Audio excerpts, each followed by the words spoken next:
So we will start with example 6.1.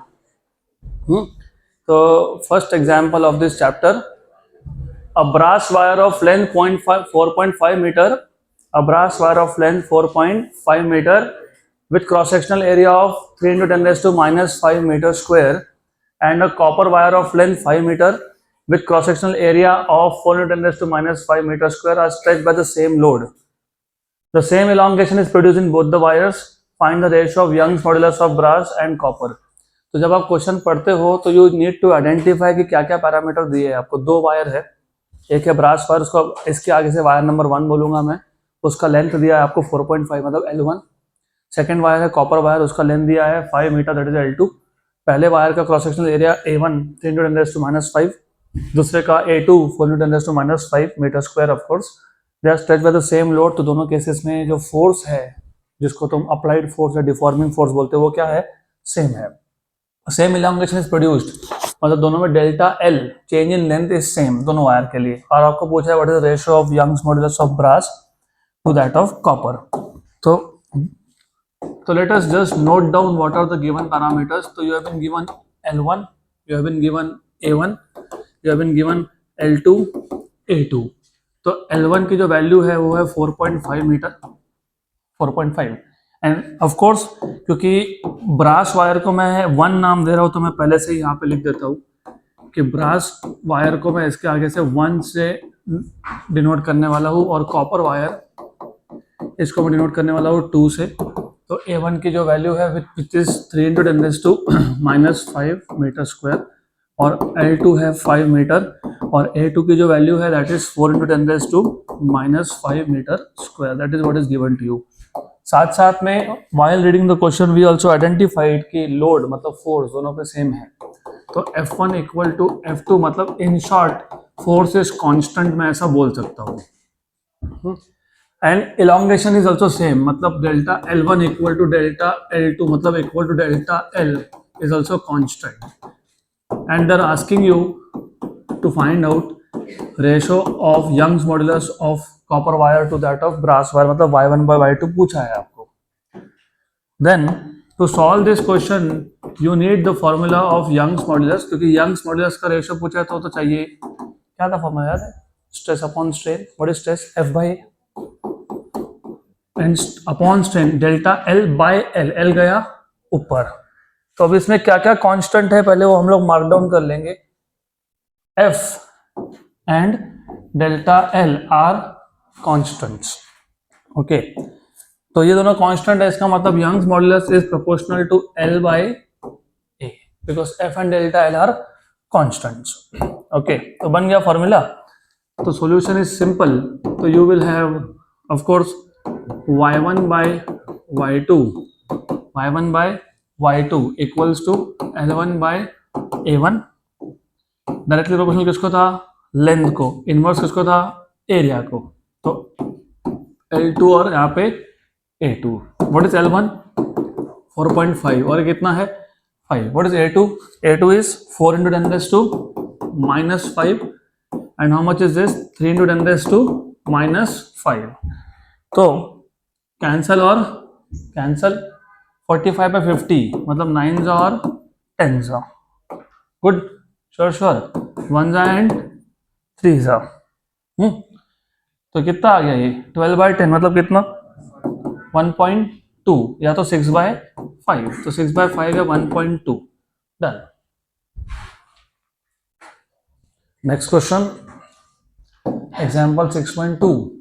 A wire of length 20 meter and area of cross section 1.25 into 10 raised to minus 4 meter square is subjected to a load of 2.5 kg. यहाँ पे थोड़ा सा misprint है, it is kgWt, kilogram weight. और अगर आपको याद होगा मैंने आपको किलोग्राम वेट और न्यूटन का डिफरेंस बताया था. What is weight by the way? mg. तो जब आप g की वैल्यू सब्सटीट्यूट नहीं करते हो, सिर्फ मास लिखते हो, उसको बोलते हो किलोग्राम वेट.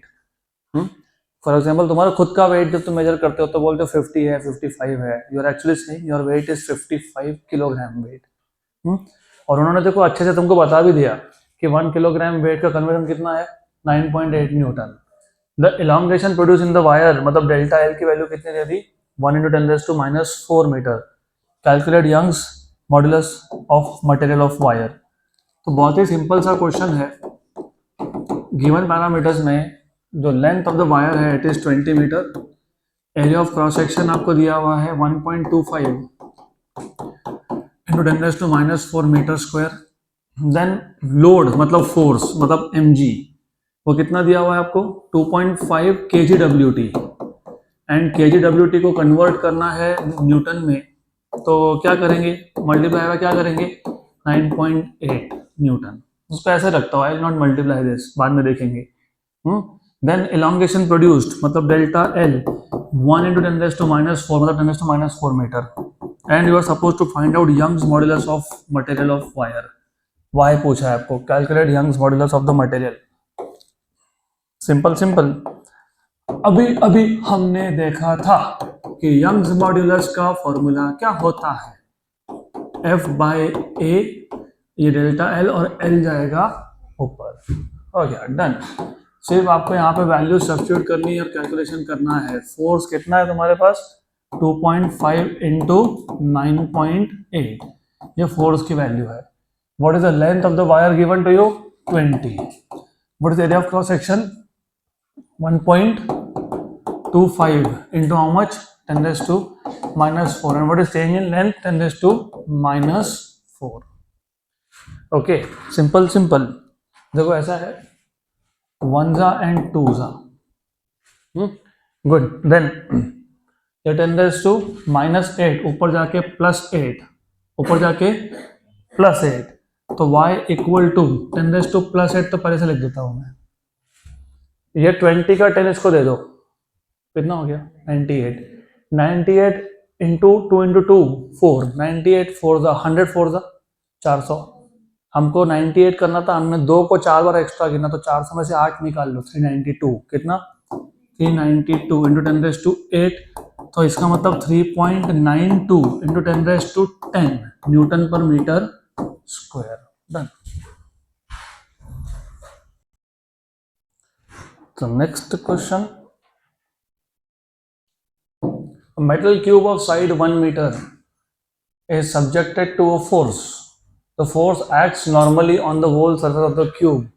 अब देखो आगे तो बोला ही होगा कि वॉल्यूम डिक्रीज हो रहा है, सो ऑन सो फोर्थ, लेकिन क्यूब के केस में ना दो टाइप के मॉड्यूलस डिफरेंट होता है। एक होता है related to change in volume, जिसको तुम बल्क मॉड्यूलस बोलते हो।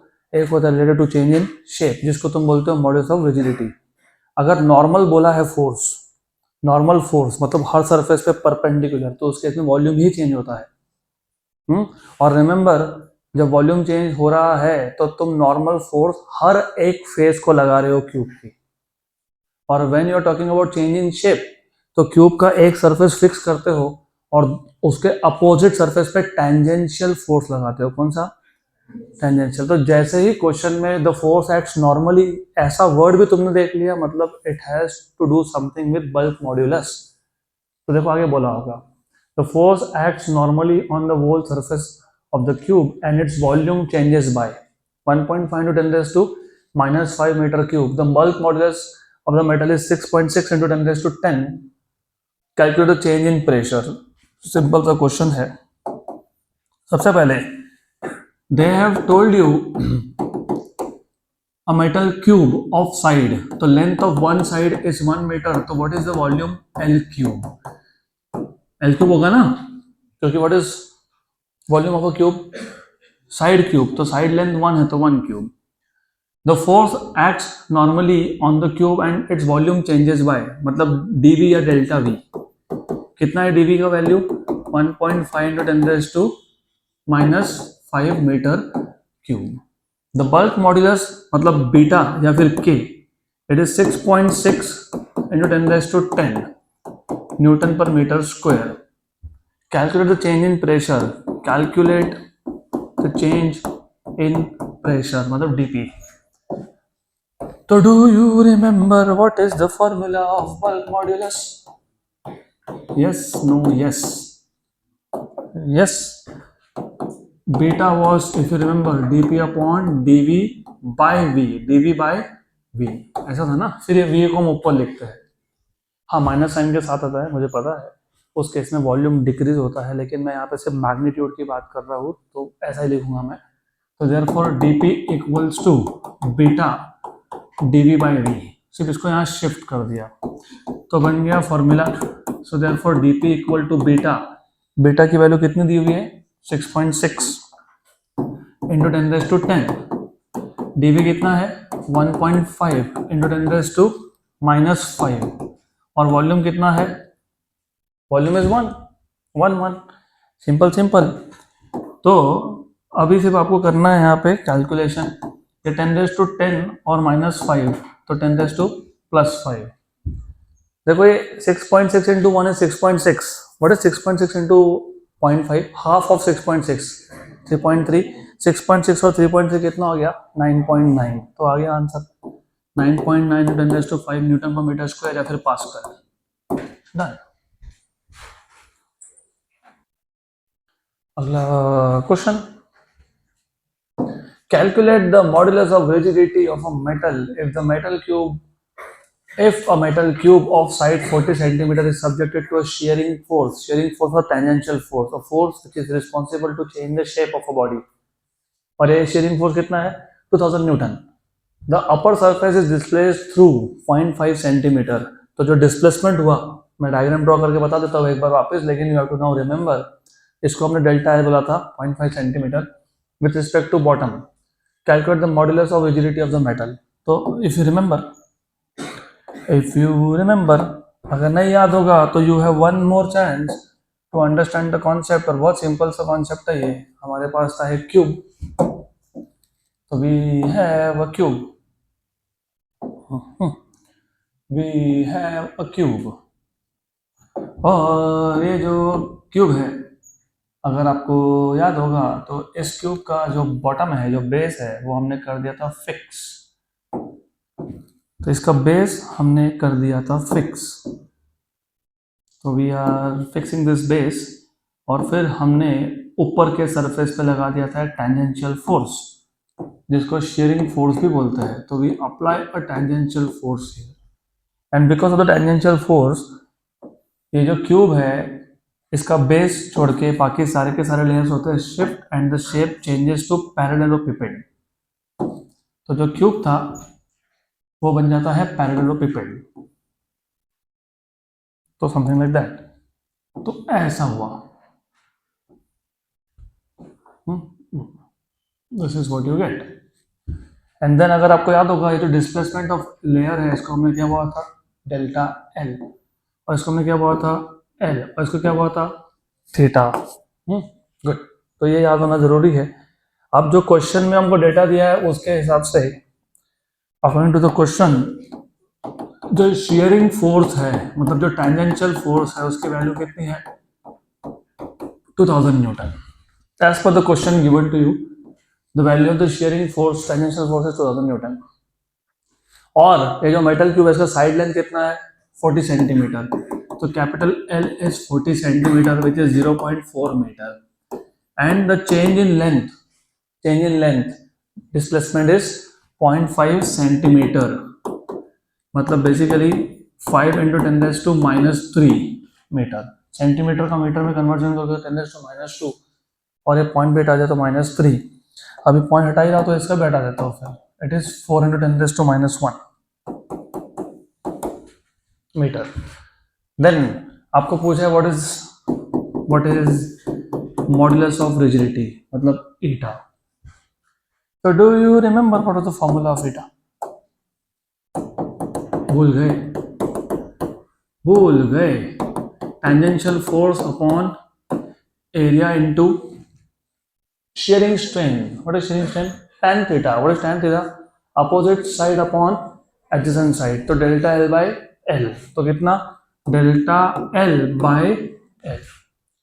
तुमको L पता है, हाँ, FT पता है, हाँ, डेल्टा L पता है, हाँ, A पता है, हाँ, हाँ, कैसे? क्योंकि क्यूब का एरिया इज साइड स्क्वायर, क्योंकि क्यूब का हर एक फेस क्या होता है L, तो L स्क्वायर, तो ये A की जगह पे क्या लिखोगे L स्क्वायर, तो ईटा क्या हो जाएगा FTL L square delta L, तो ये और ये हो गया कैंसिल, तो आपको मिल गया ईटा का formula F T by L delta L. हो गया फॉर्मूला रेडी। अभी आपको सिर्फ यहाँ पे सब्स्टिट्यूट करनी है वैल्यूज एंड डन। तो you have eta equals to F T is 2000 upon L delta L, how much is L, 4 into 10 raised to minus 1 into what, delta L, what is delta L, 5 into 10 raised to minus 3, good। तो एटा equal to, अभी देखो पहले तो ये समझ लो, ये 3 और ये -3 ऊपर जाके कितने हो गए 6, कितने हो गए 6, ये 3 और ऊपर के 3, ये कितना बचा 2, नीचे कितना है 20 into 10 raised to minus 1, मतलब कितना 2 और 2 क्या हो गया कैंसल, तो आंसर क्या आया 10 raised to plus 6, तो बराबर है 10 raised to plus 6 newton per metre square ना। चलो अगला question, example 6.5, the coefficient of static friction between a block of mass 0.25 kg and horizontal surface is 0.4, find the horizontal force applied to it.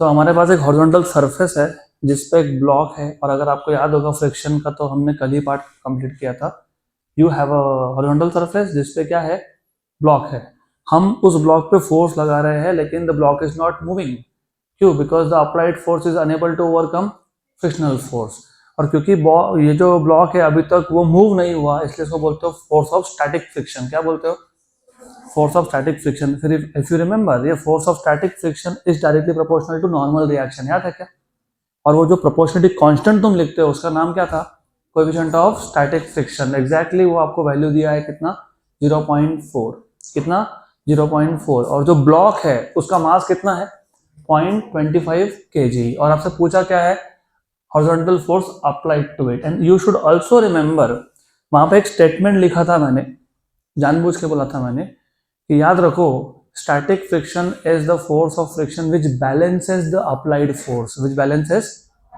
मतलब applied force is equal to force of static friction. तो applied force पूछा है मतलब क्या पूछा है, force of static friction. तो simple है, एक्सट्रीमली सिंपल क्वेश्चन। तो तुमको गिवन पैरामीटर में सबसे पहले जो ब्लॉक है उसका मास बता दिया विच इज 0.25 kg, फिर तुमको बता दिया म्यू एस का value, coefficient of static friction 0.4, and they are asking you to find out what is the applied force, and I just told you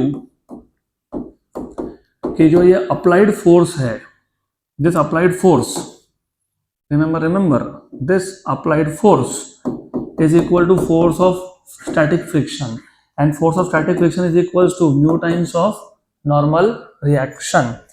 law of static friction में देखा था हमने, force of static friction is proportional to normal reaction, तो force of static friction is mu S into N, मतलब applied force क्या हो गया mu S into N. तो तुमको mu S into N find करना है, और अगर आपको याद होगा हॉरिजॉन्टल सरफेस पे normal reaction is equal to M G, equals to M G, क्योंकि तुम्हारा वेट एम जी तो एक्शन था ना, मतलब उस ब्लॉक का वेट सरफेस पे क्या था एक्शन, और सरफेस ने क्या किया नॉर्मल रिएक्शन, और हॉरिजॉन्टल सरफेस हो तो नॉर्मल रिएक्शन हमेशा क्या होता है एम जी। तो बन गया formula.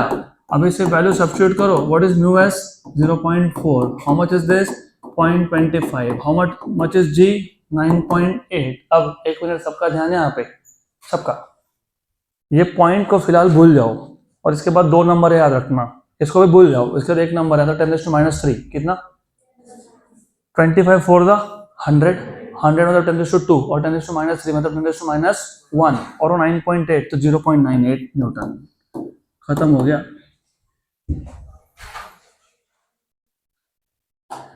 So we'll go ahead with practice questions। तो practice problem number 1, calculate the coefficient of static friction, मतलब म्यू एस की वैल्यू पूछी है आपको for an object of mass 50 kg placed on a horizontal table pulled by attaching a spring balance।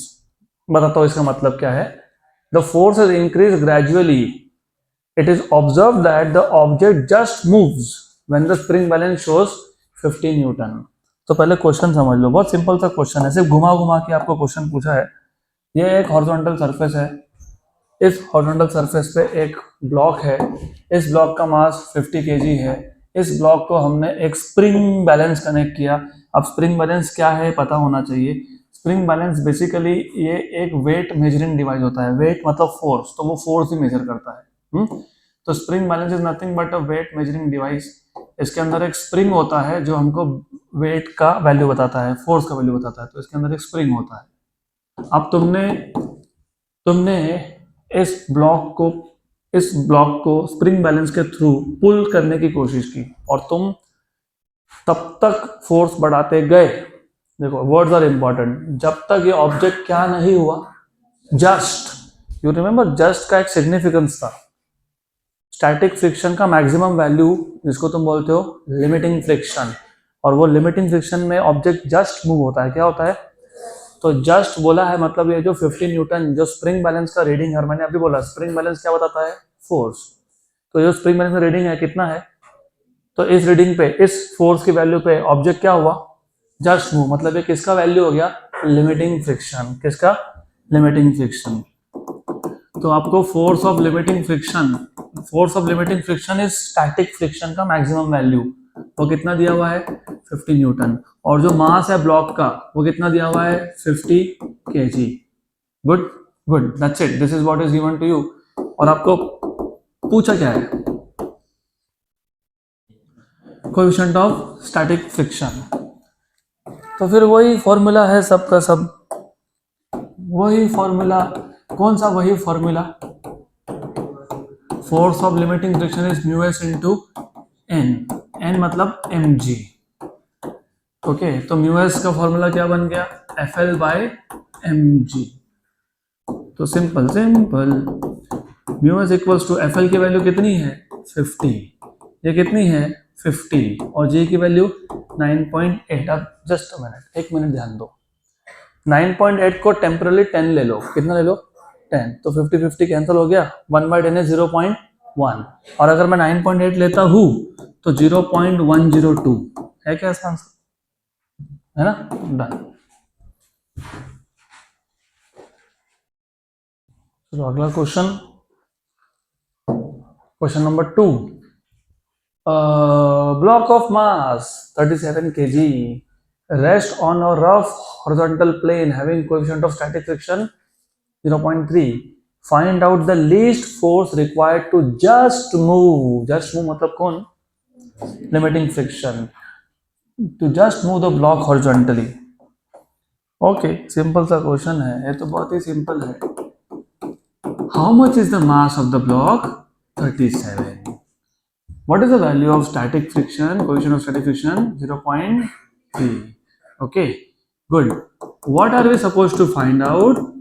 Force of limiting friction. ठीक है, static friction मतलब limiting friction ही है वो। And what is the formula of this? Mu s into mg.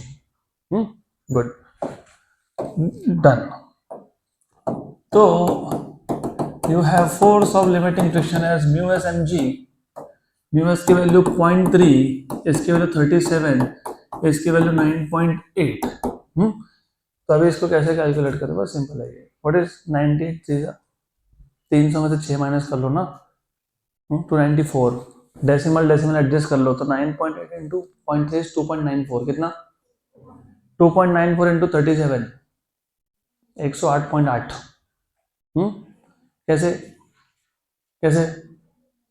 37 to जा कर लो पहले, 37 three जा कर लो। व्हाट इज 37 थ्री जा?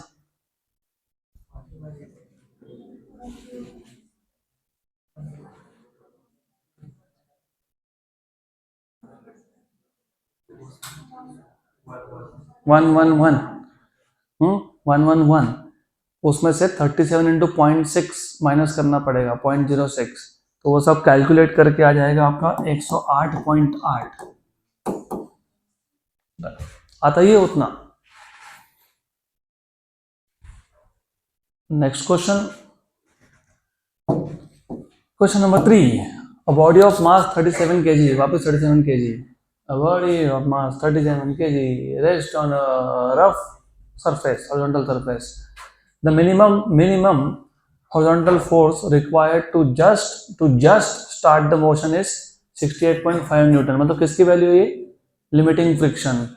इन order to keep the body moving with constant velocity a force of 43 newton is needed. मतलब ये कौन है? काइनेटिक फ्रिक्शन, क्योंकि इन्होंने बोला है in order to keep the body moving, मतलब कौन सा फ्रिक्शन? तो ये काइनेटिक फ्रिक्शन की वैल्यू दे दी, वो लिमिटिंग फ्रिक्शन की वैल्यू दे दी। What is the value of coefficient of static friction? B, coefficient of kinetic friction. तो आपको गिवन पैरामीटर में सबसे पहले बॉडी का मास बता दिया 37 kg, force of limiting friction की वैल्यू बता दी 68.5 Newton, force of kinetic friction बता दिया 43 न्यूटन, और आपसे पूछा क्या है? आपसे पूछा है A, coefficient of static friction, B, coefficient of kinetic friction. These are two things they are asking you. Simple simple. तो मुझे बताओ कौन से फॉर्मूला तुम यूज करने वाले हो? Do you remember coefficient of static friction and kinetic friction they are defined as, अरे अभी तो बोला था F equal to mu into N. तो what is mu? F by n. It is the ratio of force of limiting friction to that of normal reaction. लेकिन normal reaction खुद क्या होता है? mg। तो म्यू के क्या लिखोगे? F के अपॉन mg। तो ratio of force of kinetic friction to that of normal reaction is mu के। हो गया? हो गया। तो अभी पहला mu S equals to F L. What is F L? 68.5 upon m 37, G की वैल्यू 9.8। कर लेते हैं इसका कैलकुलेशन। 68.5 डिवाइडेड बाय 37 कितना है? 1.8513। फर्दर डिवाइडेड बाय 9.8 कितना आया? 0.188। तो आपके जो टेक्स्ट बुक है, इस साल के टेक्स्ट बुक के वर्जन में करेक्ट किया है, पिछले साल का जो टेक्स्ट बुक का वर्जन था उसमें गलत है। मैं शो करता हूँ तो बताता हूँ आपको। मैं दोनों टेक्स्ट बुक डाउनलोड करके रखी है तो दिखा देता हूँ आपको। म्यू के व्हाट विल बी म्यू के? एफ के व्हाट इज एफ के? 43 अपॉन 37 इंटू 9.8, ये 0.118 आता है ये। 43 divided by 37 further divided by 9.8, तो 0.1185, 0.1185। ठीक, तो मैं बताता हूँ, कंफर्म कर देता हूँ। So this here is the old text book, old one. इस साल का जो टेक्स्ट बुक का कॉपी है, इस साल का लेटेस्ट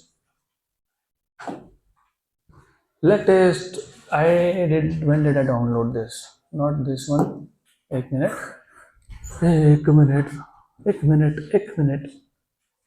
2711 maybe possibly। रुको जरा। Which was page number 122? यहाँ पे 123 है। ओके, देखो ये, देखो ये देखो 0.188, 0.118, सेम क्वेश्चन। तो हमारे आंसर्स क्या है? करेक्ट है। Next question, question number 4। A wire gets stretched by 4 mm, मतलब ये डेल्टा एल की वैल्यू है 4 mm due to a certain load. If the same load force is constant, पहले सर्टन लोड बोला, अभी बोल दिया सेम लोड, तो force is constant is applied to a wire of same material same मतलब Young's modulus की value same. किसकी same? Young's modulus की वैल्यू सेम। तो y की वैल्यू क्या है? सेम है विथ हाफ द लेंथ। तो पहले वायर का लेंथ l था तो इसका कितना है? l/2 and double the diameter. मतलब पहले का अगर r था तो इसका मतलब रेडियस r था तो डायमीटर डबल मतलब रेडियस भी डबल। तो remember diameter d2 is 2 times of d1, मतलब radius r2 is 2 times of r1 of the first wire. What will be the change in its length? तो second wire का change in length कितना होगा, ऐसा आपसे पूछा है। तो पहले हमको गिवन पैरामीटर में क्या क्या बोला है पहले वो देख लेते हैं। ऐसा बोला है कि 2 वायर है, उसमें से जो पहला वायर है उसका एलोंगेशन कितना है? 4 mm का है। 4 mm मतलब 4 × 10⁻³ metre. This is the elongation. वैसे शायद आपको डेल्टा L2 भी mm में पूछा गया mm में। तो ठीक है, रहने दो। Then if the same load, मतलब पहले वायर पे और दूसरे वायर पे दोनों पे लोड मतलब फोर्स क्या है, सेम है, तो force is constant. If the same load is applied to a wire of same material, material same मतलब यंग्स मॉडुलस की वैल्यू भी constant. Then with half the length, मतलब L2 की वैल्यू क्या है, L1/2 है, half the length. Good. Where L1 is the length of the first wire and double the diameter. Diameter is double. मतलब radius is also double.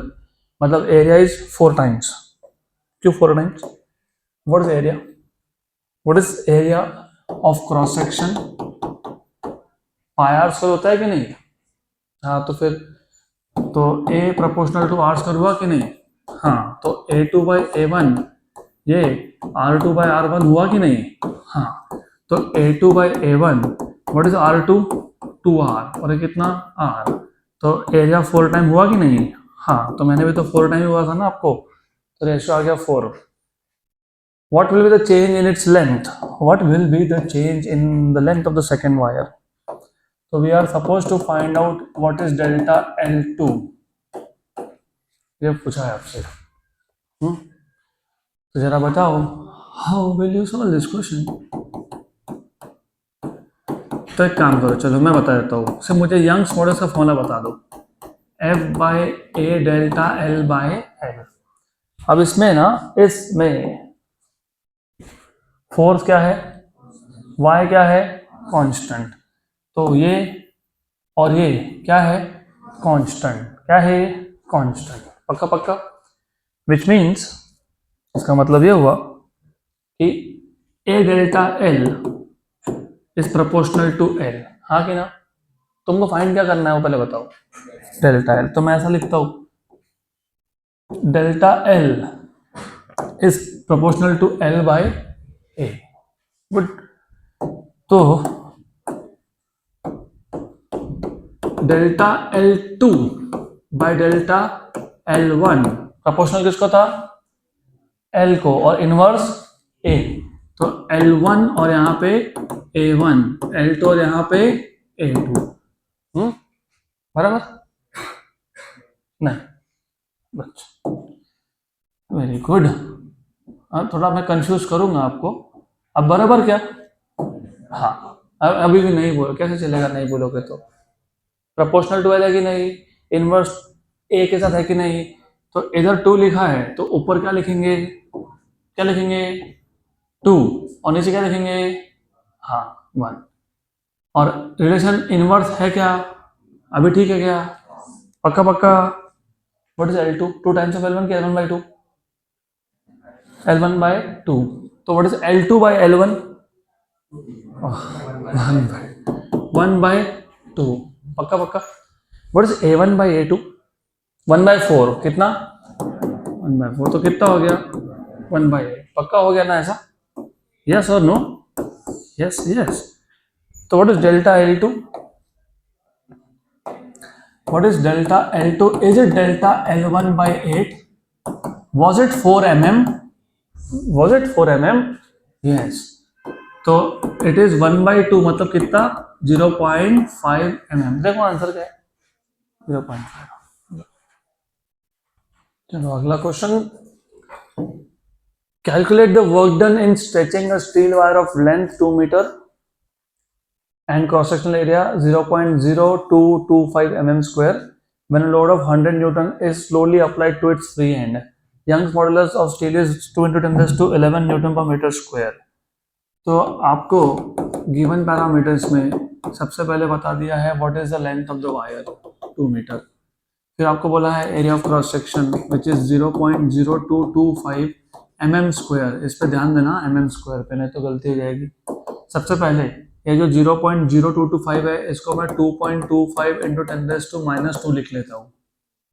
और ये जो mm है, मिलीमीटर को मीटर में कन्वर्ट करने के लिए 10⁻³ मीटर का स्क्वायर लिख लेता हूँ. तो ये आ गया 2.25 10⁻⁶ का स्क्वायर कितना हो गया, सॉरी -3 का स्क्वायर कितना हो गया, -6 और -2 मतलब 10⁻⁻8 मीटर स्क्वायर. फिर आपको बोला है जब तुमने वायर पे लोड लगाया 100 न्यूटन का, तो लोड की वैल्यू दे दी 100 न्यूटन, और फिर यंग्स मॉडल्स की वैल्यू कितनी देती है तुमको 2 × 10⁻11। वैसे स्टील का यही वैल्यू होता है, माइल्ड स्टील बोला होगा तो 2.1 × 10⁻11 होता है। तो कई बार क्वेश्चन में यंग्स मॉडुलस की वैल्यू नहीं दी होती है, तो you have to know this now. If it is steel it is 2 × 10⁻11, इफ इट इज माइल्ड स्टील 2.1 × 10⁻11। क्या पूछा है? Work done. You are suppose to find out work done. Do you remember हमने एक ऐसा टॉपिक देखा था जिसका नाम था स्ट्रेन एनर्जी, याद है क्या? स्ट्रेन एनर्जी का कॉन्सेप्ट क्या था कि एक वायर है, उसके नीचे लोड लगाया, उस लोड ने क्या प्रोड्यूस किया? एलोंगेशन। तो जो भी वर्क डन लोड ने किया in producing elongation, it is stored in the wire, जिसको तुम बोलते हो in the form of potential energy of course, जिसको तुम लोग बोलते हो स्ट्रेन एनर्जी या फिर इलास्टिक पोटेंशियल एनर्जी। उसका फॉर्मूला याद है? Half load into extension. याद है क्या? याद है क्या? Work done W stored in the wire is half load into extension. Extension को डेल्टा एल बोल दो, स्मॉल एल बोल दो, एक ही बात है। पक्का? क्या फाइंड करना है? Work done. क्या क्या पता होना चाहिए? फोर्स पता है, चेंज इन लेंथ पता है? नहीं। कहाँ पता है? नहीं। तो पता कर लेंगे। कैसे पता कर लेंगे? यंग्स मॉडुलस, कहीं तो यंग्स मॉडुलस की वैल्यू दी है, तो F/A small l by capital L। तो ऐसा है, इसको इधर लाओ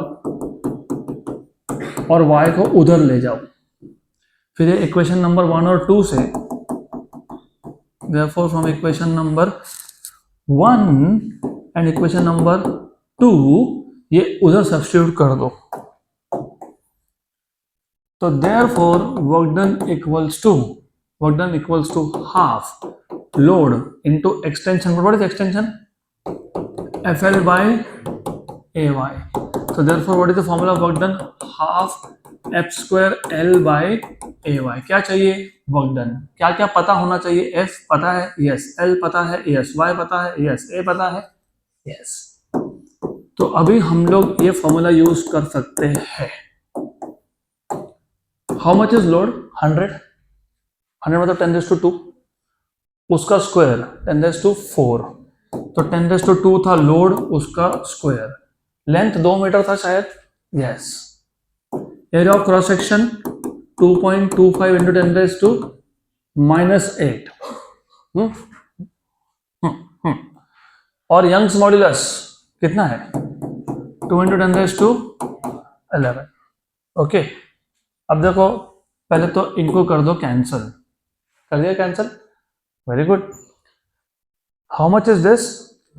10⁻³ कितना? 10⁻3। पक्का ना? और ऊपर कितना है? 10⁻4। नीचे कितना? 10⁻3। तो कितना बचा? 10। और 2.25 × 2 कितना बचा? 4.5। 10/4.5 आता है 2.222222 2.22 जूल। रिकरिंग 2 आता है उसमें। चलो next question. A solid metal sphere of volume 0.31 meter cube is dropped in an ocean where water pressure is 2 × 10⁻7 Newton per meter square. Calculate change in the volume of the sphere if the bulk modulus of the metal is 6.1 × 10⁻10 Newton per meter square. अभी ये जो question है, पहले मैं given parameter क्या बता देता हूँ। नंबर 1, जो हमारे पास मेटल स्फीयर था उसका जो ओरिजिनल वॉल्यूम है, इनिशियल वॉल्यूम है, वो 0.31 मीटर क्यूब है। उसके बाद it is dropped in an ocean. अच्छा, ये क्वेश्चन 2 टाइप से पूछते हैं। ये जेई नीट में आया है, नीट में तो आया ही 100%। देखो यहाँ पे आपको एकदम स्मार्टली क्या बोला, एक मेटल स्फीयर है which is dropped in an ocean where water pressure is 2 × 10⁻7। पहले कहाँ था बोला गया? नहीं। तो पहले कहाँ था बोला नहीं, तो इनिशियल प्रेशर 0 लेते हैं। कितना लेते हैं? 0। और जो फाइनल प्रेशर है वो फाइनल प्रेशर की वैल्यू दी है, P2 की वैल्यू दी है। P1 कितना है? 0। कभी कभी ऐसा बोलेंगे कि पहले वो एयर में था और फिर तुमने उसको वाटर में डाल दिया। एयर में था तो एयर, अभी तुम भी तो हवा में ही बैठे हो ना, बिकॉज सराउंडिंग इज एयर। तो आपके ऊपर जो प्रेशर है वो किसका है? एटमॉस्फेयर का। आपको पता है what is the value of 1 atmospheric pressure? 013 into 10⁵ pascal. तो उस केस में इनिशियल प्रेशर तुम 0 ले नहीं सकते हो। अगर ऐसा बोला होगा कि initially it was in air, मतलब वहां पे एटमॉस्फेरिक प्रेशर था और फिर तुमने वाटर में डाल दिया, तो P1 की वैल्यू 0 नहीं होगी, क्योंकि P1 is atmospheric pressure which is 1.013 into 10⁵ और P2 इज 2 इंटू 10⁷। तो रिमेंबर दिस, यहाँ पे उन्होंने बोला ही नहीं है, क्या बोला है, a solid metal sphere of volume 0.31 meter cube is dropped in an ocean where water pressure is। तो डायरेक्टली फाइनल प्रेशर बता दिया, इनिशियली ऑब्जेक्ट कहाँ था कुछ पता नहीं। अगर कुछ पता नहीं तो directly change in pressure is P2 minus P1। P1 की वैल्यू 0 है, P2 की वैल्यू कितनी है, 2 इंटू 10⁷। तो this is directly change in pressure. Then आपको बल्क मॉड्यूलस मतलब बीटा, इसकी वैल्यू दी हुई है 6.1 into 10⁻10 newton per metre square. और आपसे पूछा क्या है, क्या पूछा है, कैलकुलेट चेंज इन वॉल्यूम मतलब dv. You are suppose to find out DV.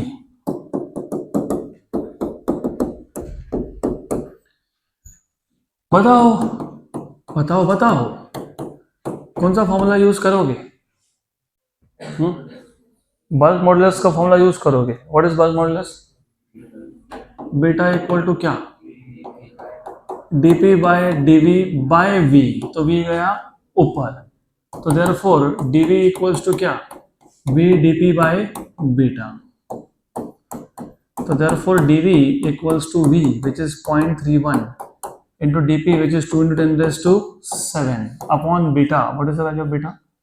6.1 into 10⁻10 दिया है ना। अभी थोड़ा अच्छे से ध्यान दो। 0.31 इंटू 2 इज 0.62, मतलब रफली बोलू तो ये 1 जा और ये 10 जा, क्योंकि ऊपर 0.62 था, नीचे 6.1 था, तो 1 जा एंड 10 जा, तो नीचे कितना हो गया 10⁻11, ऊपर कितना हो गया 10⁻7, तो नीचे कितना बचा 10⁻4, ऊपर जाके कितना हो गया -4। तो देखो क्या दिया आंसर, 10⁻⁻4।